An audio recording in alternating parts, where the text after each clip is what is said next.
The Divine Comedy by Dante Alighieri, translated by Henry Wadsworth Longfellow. Inferno, Canto 31 to 34. Inferno, Canto 31. One and self-same tongue first wounded me, so that it tinged the one cheek and the other, and then held out to me the medicine. Thus do I hear that once Achilles' spear, his and his father's, used to be the cause first of a sad and then a gracious boon.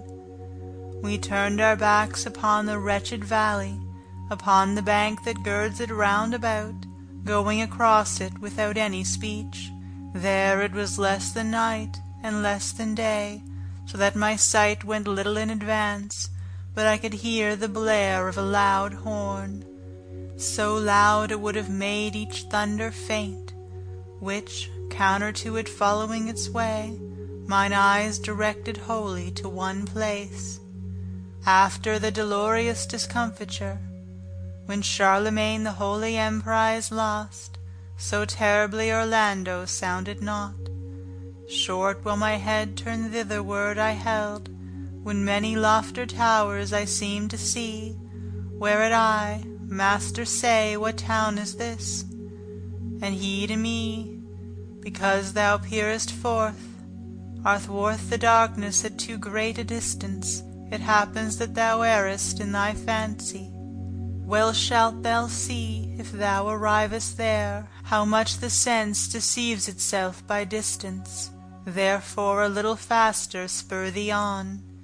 Then tenderly he took me by the hand, and said, Before we farther have advanced, that the reality may seem to thee less strange, know that these are not towers, but giants, and they are in the well, around the bank, from navel downward, one and all of them. As, when the fog is vanishing away, little by little doth the sight refigure, where'er the mist that crowds the air conceals, so piercing through the dense and darksome air, more and more near approaching toward the verge, my error fled, and fear came over me, because as on its circular parapets Montenegrione crowns itself with towers, even thus the margin which surround the well, with one half of their bodies turreted, the horrible giants whom Jove menaces, even now from out the heavens when he thunders. And I of one already saw the face, shoulders and breast, and great part of the belly, and down along his sides both of his arms. Certainly nature, when she left the making of animals like these, by taking such executors from Mars, and if of elephants and whales she doth not repent her, whosoever looketh subtlety, more just and more discreet will hold her for it. For where the argument of intellect is added unto evil will and power, no rampart can the people make against it. His face appeared to me as long and large as is at Rome the pine cone of St. Peter's, and in proportion were the other bones, so that the margin, which an apron was, down from the middle, showed so much of him above it, that to reach up to his hair, 3 Frieslanders in vain had vaulted them, for I beheld 30 great palms of him, down from the place where man his mantle buckles. Raphael me amorec Isabariel mai, began to clamor the ferocious mouth, to which were not befitting sweeter psalms. Anon to him my guide, soul idiotic, keep to thy horn, and vent thyself with that, when wrath or other passion touches thee. Search round thy neck, and thou wilt find the belt which keeps it fastened. O bewildered soul, and see it, where it bars thy mighty breast. Then said to me, He doth himself accuse, this one is Nimrod, by whose evil thought one language in the world is still not used. Here, let us leave him and not speak in vain, for even such to him is every language as his to others, which to none is known. Therefore a longer journey did we make, turned to the left in a crossbow shot, off we found another far more fierce and large. In binding him who might the master be, I cannot say, but he had pinioned close behind the right arm and in front the other, with chains, that held him so begirt about from the neck down, that on the part uncovered it wound itself as far as the fifth gyre. This proud one wished to make experiment on his own power against the supreme Jove, my leader said, whence he has such a guerdon. Ephialtes is his name. He showed great prowess, what time the giants terrified the gods. The arms he wielded, never more he moves. And I to him, if possible, I should wish that of the measureless Briareus these eyes of mine might have experience. Whence he replied, Thou shalt behold Antaeus, close by here, who can speak and is unbound, who at the bottom of all crime shall place us. Much farther yon is he whom thou wouldst see, and he is bound and fashioned like to this one, save that he seems in aspect more ferocious. There never was an earthquake of such might that it could shake a tower so violently as Ephialtes suddenly shook himself. Then was I more afraid of death than ever, for nothing more was needful than the fear, if I had not beheld the manacles. Then we proceeded farther in advance, and to Antinous came, who full 5 ells without the head forth issued from the cavern.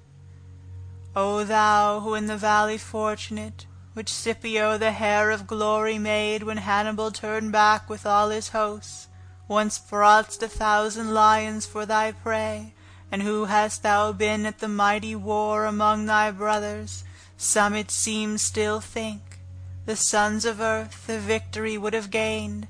Place us below, nor be disdainful of it, there where the colt doth lock Cocytus up. Make us not go to Tydeus, nor Typhoeus. This one can give of that where here is longed for, therefore stoop down and do not curl thy lip. Still in the world can he restore thy fame, because he lives and still expects long life, if to itself grace call him not untimely. So said the master, and in haste the other, his hands extended and took up my guide, hands whose great pressure Hercules once felt. Virgilius, when he had felt himself embraced, said unto me, Draw nigh, that I may take thee. Then of himself and me one bundle made, as seems the Carisenda, to behold beneath the leaning side, where goes a cloud above it so that opposite it hangs. Such did Antaeus seem to me, who stood, watching to see him stoop, and then it was I could have wished to go some other way. But lightly in the abyss, which swallows up Judas with Lucifer, he put us down, nor thus bowed downward may he there delay, but, as a mast does in a ship, uprose. Inferno, Canto 32. If I had rhymes both rough and stridulous, as were appropriate to the dismal hole down upon which thrust all the other rocks, I would press out the juice of my conception more fully, but because I have them not without fear, I bring myself to speak. For 'tis no enterprise to take in jest to sketch the bottom of all the universe, nor for a tongue that cries Mama and Babbo. But may these ladies help this verse of mine, who helped Amphion in enclosing Thebes, that from the fact the word be not diverse.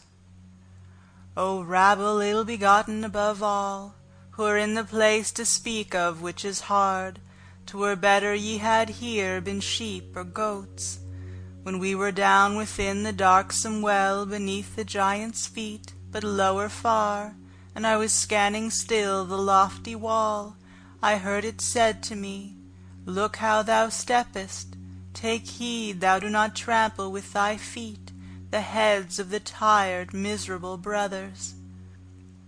Whereat I turned me round, and saw before me and under foot a lake, that from the frost the semblance had of glass, and not of water.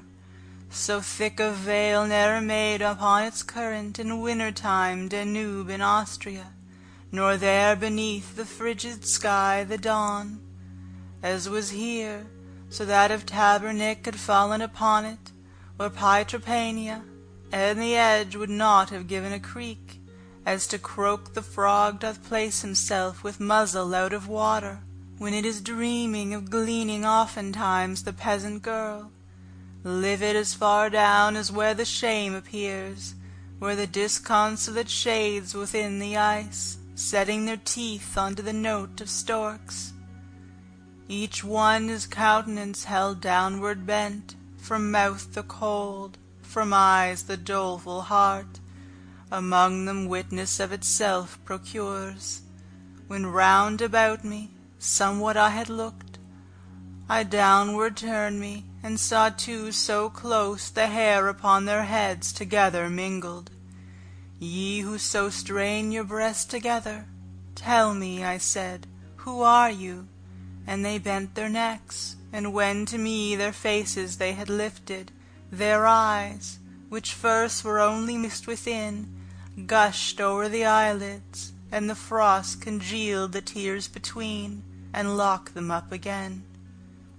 Clamp never bound together wood with wood so strongly, whereat they, like two he-goats, butted together, so much wrath o'ercame them. And one, who had by reason of the cold lost both his ears, still with his visage downward, said, Why dost thou so mirror thyself in us? If thou desire to know who these two are, the valley whence Bazinio descends belonged to them, and to their father, Albert. They from one body came, and all Cania thou shalt search through, and shalt not find a shade more worthy to be fixed in gelatin. Not he in whom were broken breast and shadow at one and the same blow by author's hand, Phocacia not he who me encumbers. So with his head I see no farther forward, and bore the name of Sacil Mascheroni. Well knowest thou who he was, if thou art Tuscan, and that thou put me not to further speech. Know that I, Camision de Pazzi, was and wait Carlinio to exonerate me. Then I beheld 1,000 faces, made purple with cold, whence o'er me came a shudder, and evermore will come at frozen ponds. And while we were advancing towards the middle, where everything of weight unites together, and I was shivering in the eternal shade, whether 'twill or destiny or chance, I know not, but in walking 'mong the heads, I struck my foot hard in the face of one. Weeping, he growled, Why dost thou trample me, unless thou comest to increase the vengeance of Monteperti? Why dost thou molest me? And I, my master, now wait here for me, that I through him may issue from a doubt. Then thou mayest hurry me, as thou shalt wish. The leader stopped, and to that one I said, who was blaspheming vehemently still, Who art thou, that thus reprehendest others? Now who art thou, that goest through Antinoria smiting, replied he, other people's cheeks, so that if thou wert living 'twere too much? Living I am, and dear to thee it may be, was my response, if thou demandest fame, that mid the other notes thy name I place. And he to me, for the reverse I long, take thyself hence, and give me no more trouble, for ill thou knowest to flatter in this hollow. Then by the scalp behind I seized upon him, and said, It must needs be thou name thyself, or not a hair remain upon thee here. Whence he to me, Though thou strip off my hair, I will not tell thee who I am, nor show thee, if on my head 1,000 times thou fall. I had his hair and hand already twisted, and more than one shock of it had pulled out, he barking, with his eyes held firmly down. When cried another, "What doth ail thee, Boca? Is not enough to clatter with thy jaws, but thou must bark. What devil touches thee?" "Now," said I care not to have thee speak, accursed traitor, for unto thy shame I will report of thee veracious news." "Begone," replied he, "and tell what thou wilt, but be not silent if thou issue hence of him who had just now his tongue so prompt. He weepeth here the silver of the French I saw. Thus canst thou praise it, him of Dura, there where the sinners stand out in the cold. If thou shouldst question me who else was there, thou hast beside thee him of Beccaria, of whom the gore at Florence slit asunder. Gianni del Solendier, I think, may be yonder with Ganelion, and Tebelido, who opted for Xenia when the people slept. Already we had gone away from him, when I beheld two frozen in one hole, so that one head a hood was to the other, and even as bread through hunger is devoured, the uppermost and the other set his teeth, there where the brain is to the nape united. Not in another fashion Tydeus gnawed the temples of Menelipidus in disdain, that one did the skull and the other things. O thou who showest by such bestial sign thy hatred against him whom thou art eating, tell me the wherefore, said I, with this compact, that if thou rightfully of him complain, and knowing who ye are and his transgression, I in the world above repay thee for it, if that wherewith I speak be not dried up. Inferno, Canto 33. His mouth uplifted from his grim repast, that sinner, wiping it upon the hair of the same head that he behind had wasted. Then he began, "Thou wilt that I renew the desperate grief which wrings my heart already, to think of only ere I speak it.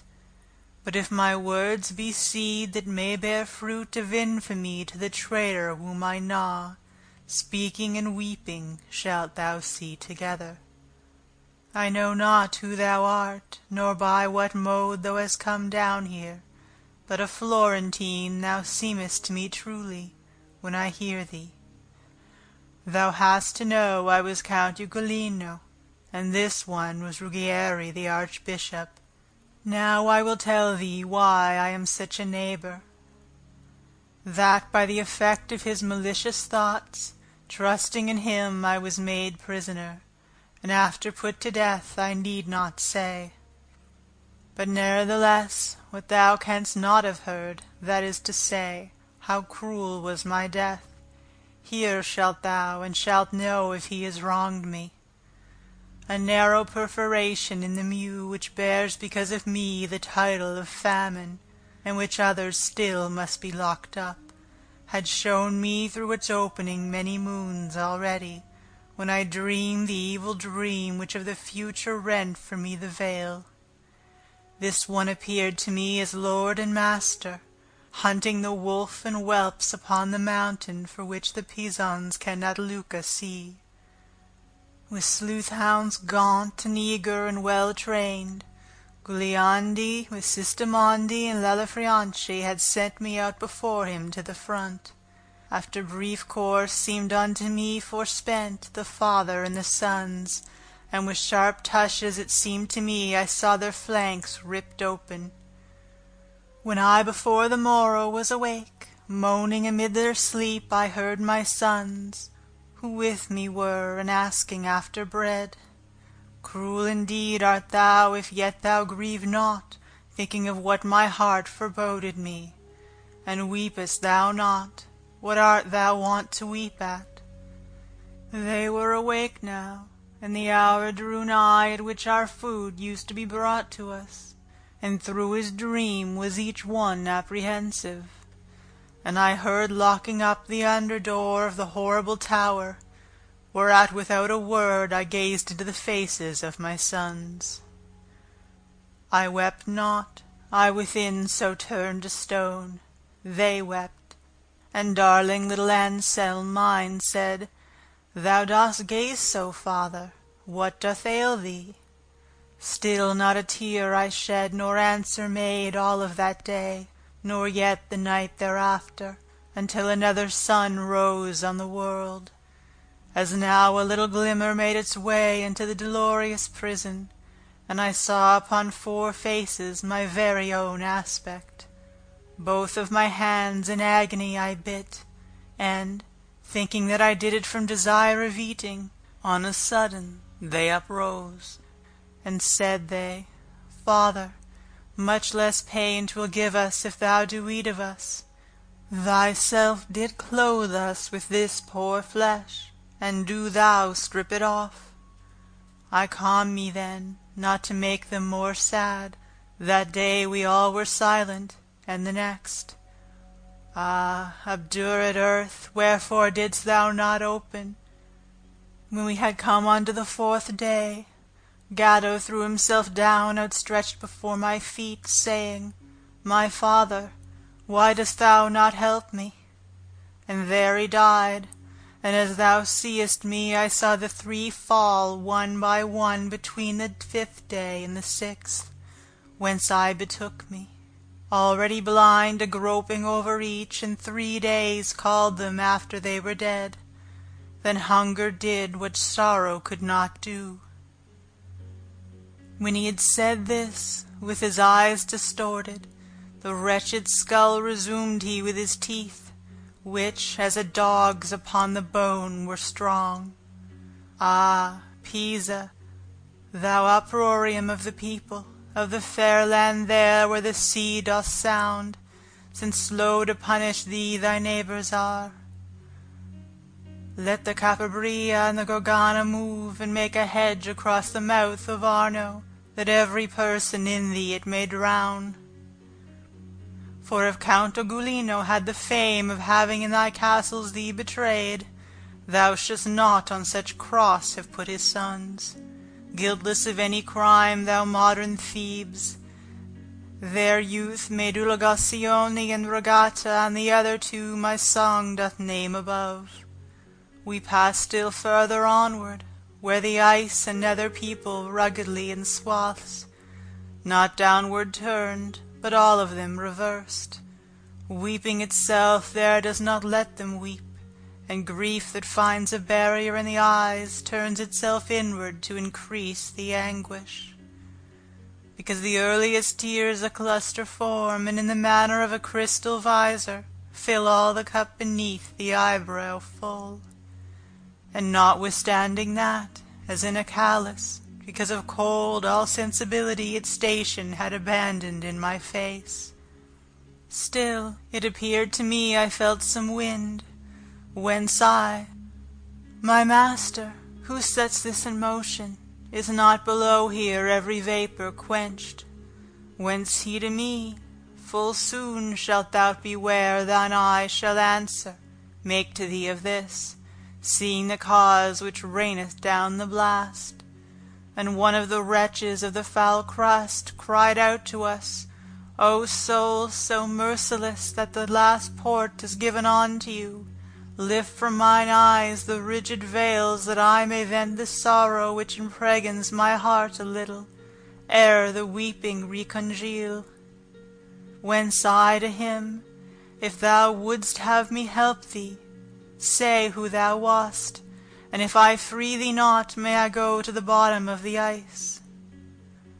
Then he replied, "I am Friar Elbigerio, he I am of the fruit of the bad garden, who here a day am getting for my fig." "Oh," said I to him, "now art thou too dead."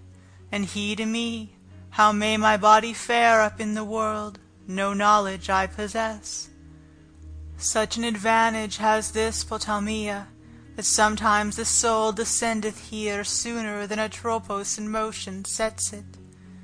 And, that thou mayest more willingly remove from off my countenance these glassy tears, know that as soon as my soul betrays, as I have done, his body by a demon is taken from him, who thereafter rules it, until his time has wholly been revolved. Itself down rushes into such a cistern, and still perchance above appears the body of yonder shade that winters here behind me. This thou shouldst know if thou hast just come down.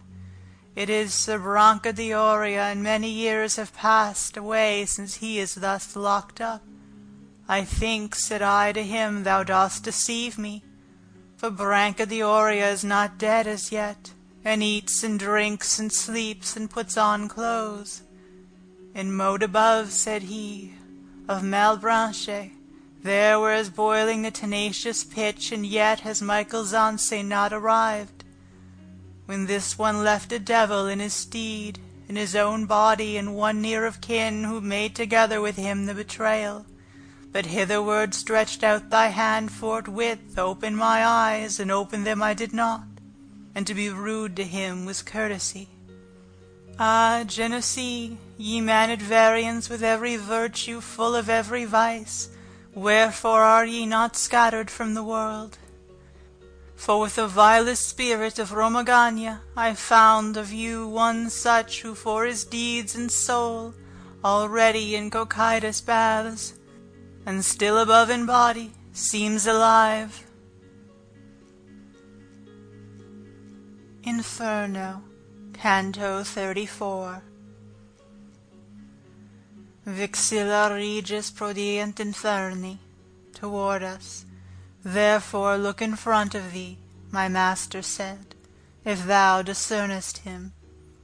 As when there breathes a heavy fog, or when our hemisphere is darkening into night, appears far off a mill that wind is turning, methought that such a building then I saw, and, for the wind, I drew myself behind my guide, because there was no other shelter.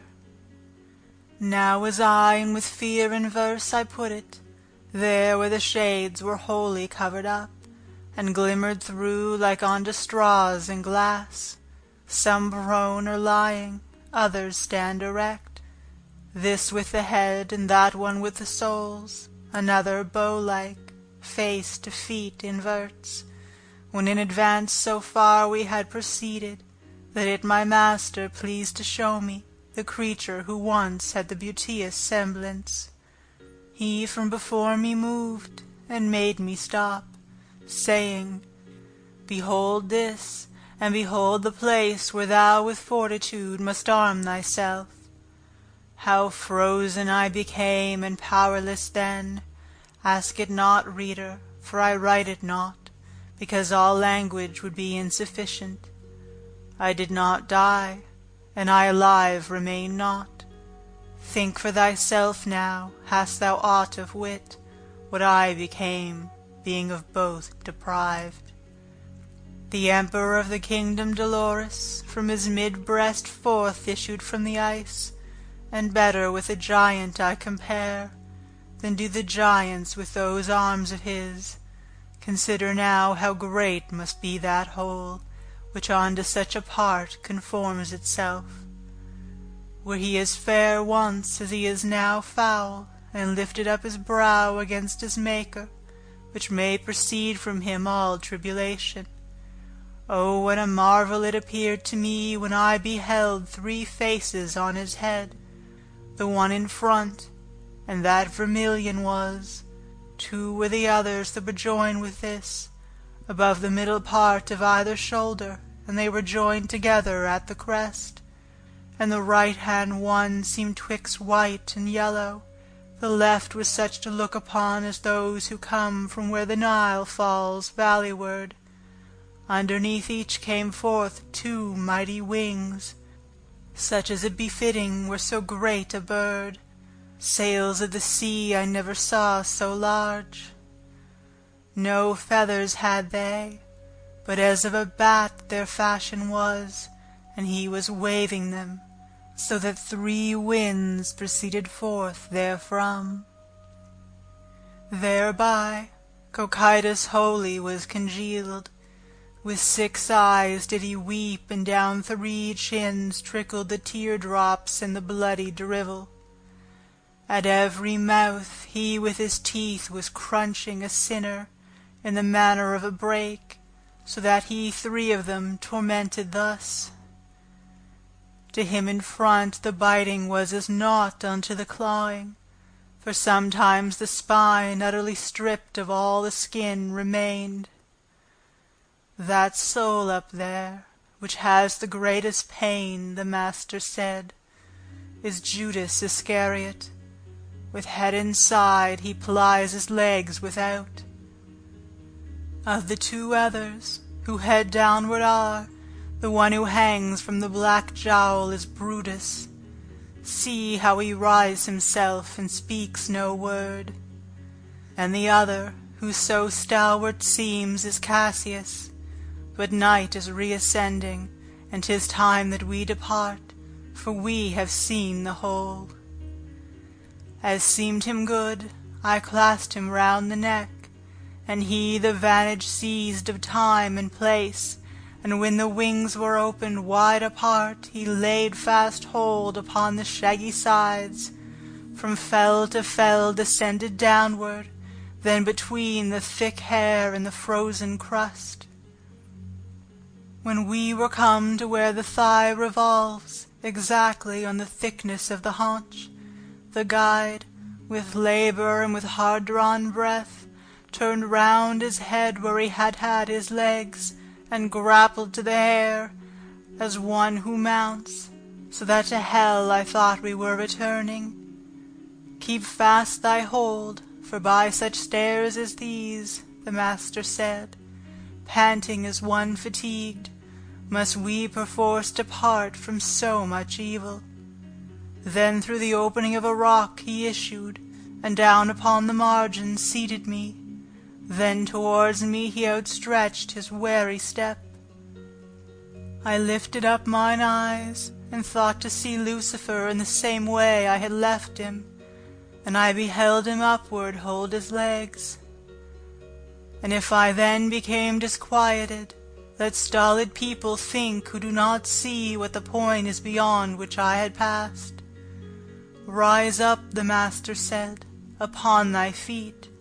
The way is long, and difficult the road, and now the sun to Middle Tierce returns. It was not any palace corridor, there where we were, but dungeon natural, with floor uneven and unease of light. Ere from the abyss I tear myself away, my master, said I when I had arisen, to draw me from an error, speak a little. Where is the ice, and how is this one fixed thus upside down, and how in such short time from eve to morn has the sun made his transit?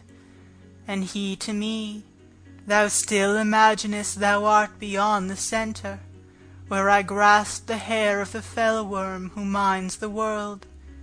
That side thou wast, so long as I descended, which round I turned me thou didst pass the point to which things heavy draw from every side, and now beneath the hemisphere art come, opposite which overhangs the vast dry land, and neath whose cope was put to death the man who without sin was born and lived. Thou hast thy feet upon the little spear which makes the other face of the Judicia. Here it is morn, but it is evening there, and he who with his hair a stairway made us, still fixed remaineth as he was before. Upon this side he fell down out of heaven, and all the land that whilom here emerged, for fear of him, made of the sea a veil, and came to our hemisphere, and peradventure to flee from him, what on this side appears that the place vacant here and back recoiled. A place there is below, from Beelzebub, as far receding as the tomb abstends, which not by sight is known, but by sound. Of a small rivulet, that there descendeth, through chasm within the stone, which is gnawed with course that winds about and slightly falls. The guide and I into that hidden road now entered, to return to the bright world, and without care of having any rest. We mounted up, he first and I the second, till I beheld through a round aperture some of the beauteous things that heaven doth bear. Thence we came forth to re-behold the stars. End of Inferno, Canto 31 to 34. End of the Divine Comedy, Inferno, by Dante Alighieri, and translated by Henry Wadsworth Longfellow. Recorded by Marlo Diane, April 6 to 7, 2006, Pisket West, Prince Edward Island.